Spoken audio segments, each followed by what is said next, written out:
What's going on, YouTube? What's going on, boys and girls? Dom from the Game Looters here, guys.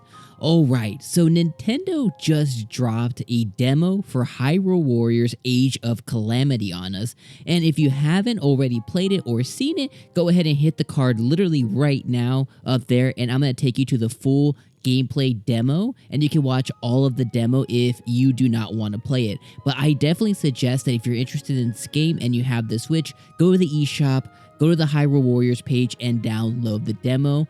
Now, we're going to be talking about our impressions of the demo and really just what the game is now that we've gotten our hands on it. So I played a little bit over an hour of the game, and all that gameplay is on the channel. And I think I finally have a really good grasp of what Hyrule Warriors Age of Calamity really is. And in one word, it is awesome.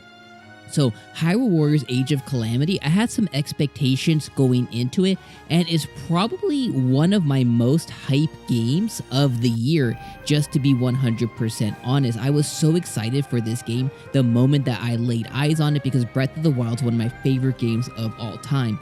And going into the demo, honestly guys, it did not disappoint.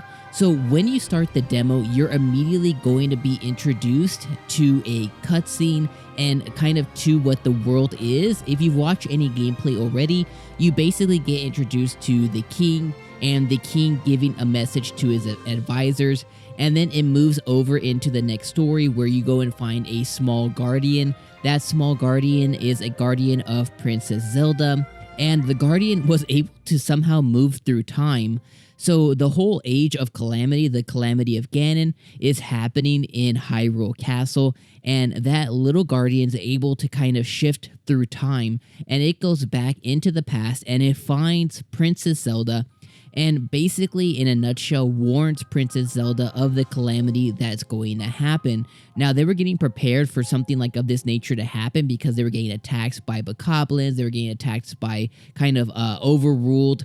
They had the overruled just warriors and guardians kind of everywhere. All the guardians were already kind of being possessed, and they were getting attacked already, so they were getting prepared.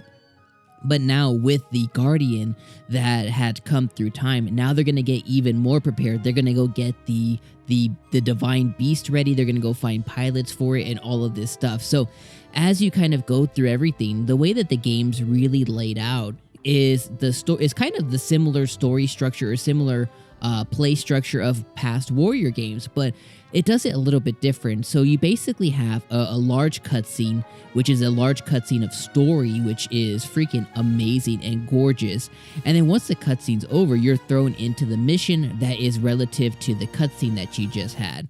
So like when the game first starts, right, you meet Impa, and when you meet Impa, you find the little guardian, and when that happens, you go right into a similar scene in the adventure, and then it kind of snowballs and ensues forward from there. So you get a cutscene, and then you basically go play the narrative of that cutscene. As you get deeper into the demo, there is again a guardian that is after you guys that's possessed by the calamity, and that's basically like the main big boss of the demo.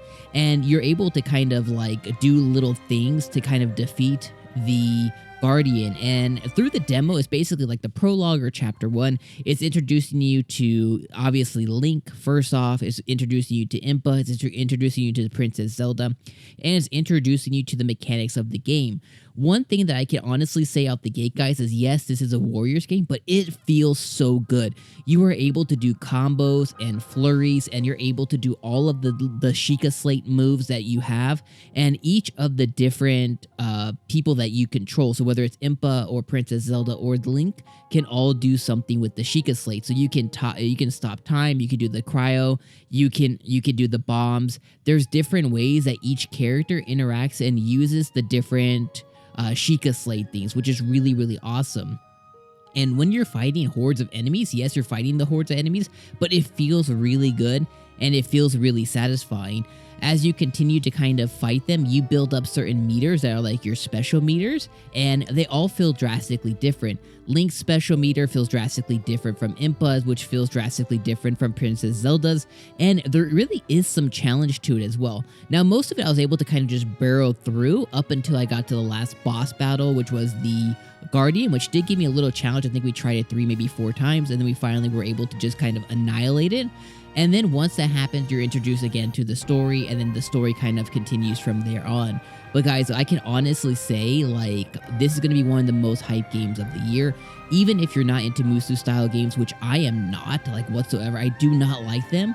This is a game that I really feel can introduce us into, myself included, into this genre because of the way that they're doing it with so much story and so much narrative that is going to drive you forward. And the other thing too is, like, if you played Hyrule Warriors or seen the Hyrule Warriors game, it kind of looked like trash. I'm going to be 100% honest, but this game, it is and looks like Breath of the Wild. It's built into the world. Now, the only thing that I don't know of yet is when you open up the map, it does look like you can choose and do different things, but you can't kind of free roam and free travel like Breath of the Wild. Everything is self-contained.